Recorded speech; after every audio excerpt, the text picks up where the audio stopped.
सभी कुछ हो रहा है इस तरक्की के ज़माने में,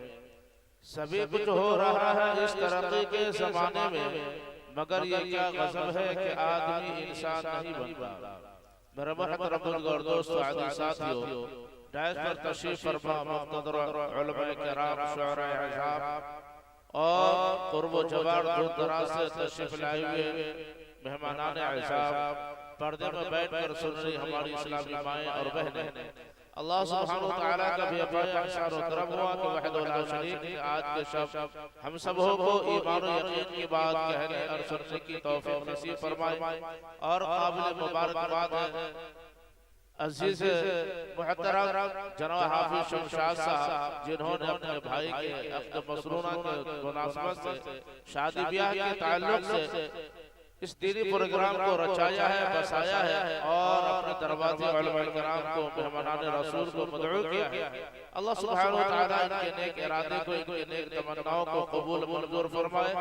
और इनके खानदान से जितने भी लोग दुनिया से जा चुके हैं, अल्लाह सुब्हानहु व तआला इस नूरानी मजलिस के बरकत से हर एक को बाल बाल मग़फ़िरत फरमाए। मेरे दोस्तों, मेरे बुजुर्गों, शाम से लेकर हम लोग बड़े अच्छे अच्छे और कीमती बातें समाअत की है। यकीनन अगर हमने इन्हीं चंद बातों पे अमल कर लिया तो हमारे लिए जिंदगी गुजारना आसान हो जाएगा। अल्लाह हमसे राजी होंगे, दुनिया और आखिरत में दोनों जगह कामयाब करेंगे। इसलिए मेरे दोस्तों, मेरे बुजुर्गों, हकीकत यह है कि अल्लाह सुब्हानहु व तआला ने हम सबों को हज़रत इंसान की शक्ल देकर इस ज़मीन को पर पैदा फरमाया। अब जरा हमें सोचना अपने हकीकत के बारे में, अपनी अज़मत के बारे में कि जिस अल्लाह ने हमें इस ज़मीन को पर अशरफुल मखलूक़ात का दर्जा देकर पैदा फरमाया,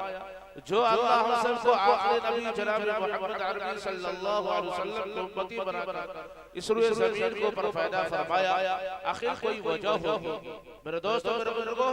अल्लाह सुब्हानहु व तआला ने हमारे पैदा करने का मकसद अपने कलाम इलाही के अंदर इरशाद फरमाया, वमा खलक़तुल जिन्ना वल इंसा इल्ला लियअबुदून। किस ज़मीन को पर अल्लाह सुब्हानहु व तआला ने कमोबेश 18,000 मखलूक़ात को पैदा फरमाया। इन तमाम मखलूक़ात में से अल्लाह सुब्हानहु व तआला ने इस हज़रत इंसान को और जिन्नात को महज अपनी इबादत के लिए पैदा फरमाया। ये दो मखलूक को अल्लाह सुब्हानहु व तआला ने चुना, इंतखाब फरमाया कि मेरी इबादत के लिए इन दोनों को पैदा किया गया। कि अल्लाह सुब्हानहु व तआला ने इंसान को और जिन्नात को सिर्फ अपनी इबादत के लिए पैदा फरमाया। अब जरा हमें अपने दिल दिमाग से सोचना है और हमें अपने सीने पे हाथ रखकर इस चीज को समझना है कि जिस अल्लाह ने हमें अपनी इबादत के लिए पैदा फरमाया,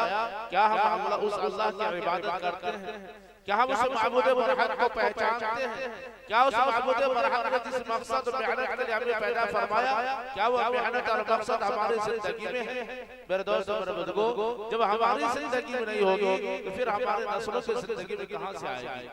जरा हम अपने आप को मुहासबा करें मेरे दोस्तों मेरे बुजुर्गों,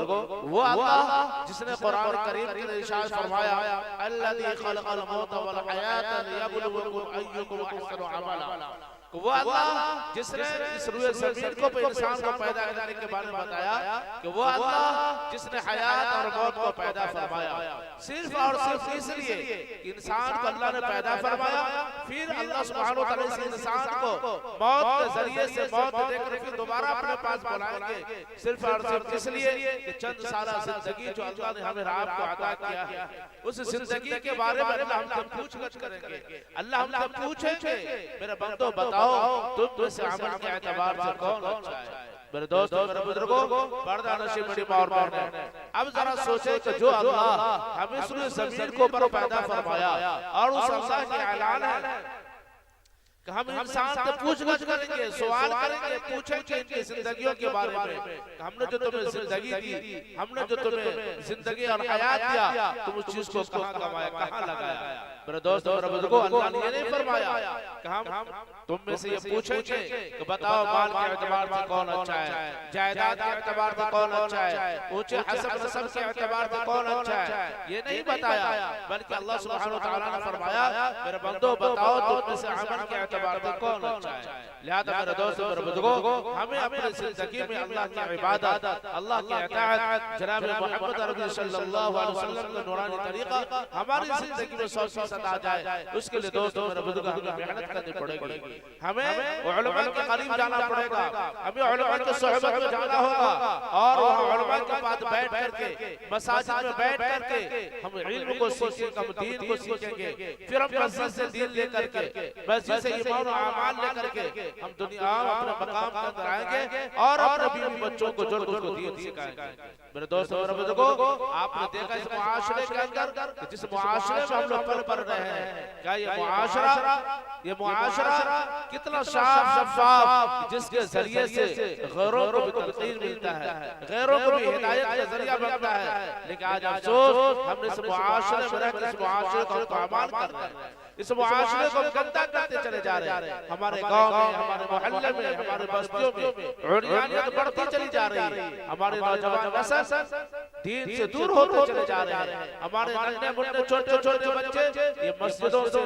मकातिब से, मदारिस से दूर होते चले जा रहे हैं और नौजवान तबका मदारिस से क्या मसाजिद से भी दूर और उलमा से दूर होते चले जा रहे हैं। मेरे दोस्तों मेरे बुजुर्गों, मुसलमान की बस्तियों को सर्वे किया जाए, मुसलमान की बस्तियों को तखमीना लगाया जाए तो पता ये चलेगा कि जहाँ 100 घर की आबादी है वह कम अज कम आखिर बालिग अफराद, आखिर बालिग मुसलमान 200 है और जो 200 से अगर पता चला जाए तो पता ये चलेगा कि सिर्फ 10 लोग नमाजी, इस 200 में से सिर्फ 10 से 20 लोग नमाजी है। मेरे दोस्तों वो ये 180 कहाँ चले गए और हम अल्लाह की मदद को तलाश करते हैं। हमारे घर शादी ब्याह का मौका आता है तो फिर आप उस जगह देखिए कि किस तरह दीन की धज्जियां उड़ाया जाता है, अल्लाह को नाराज किया जा रहा है। जनाब रसूलुल्लाह सल्लल्लाहु अलैहि वसल्लम के नूरानी तरीके से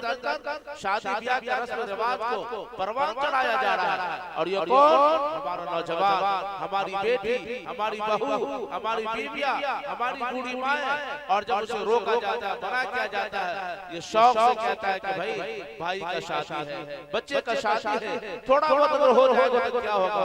मेरे दोस्तों मेरे बुजुर्गों, पर्दा नशीब मेरी माँ और बहनें, आपने सोचा नहीं समझा नहीं कि जिस बुराई में हम अपने आप को ढाल रहे हैं, जिस बुराई में अपने बच्चों को ढाल रहे हैं, क्या वो बुराई, उस बुराई के करने से अल्लाह राजी होंगे या अल्लाह नाराज होंगे? गांव समाज के जो नेक लोग वो राजी होंगे या नाराज होंगे? जनाब मोहम्मद अरबी सल्लल्लाहु अलैहि वसल्लम का क्या यही तरीका और यही सबक था?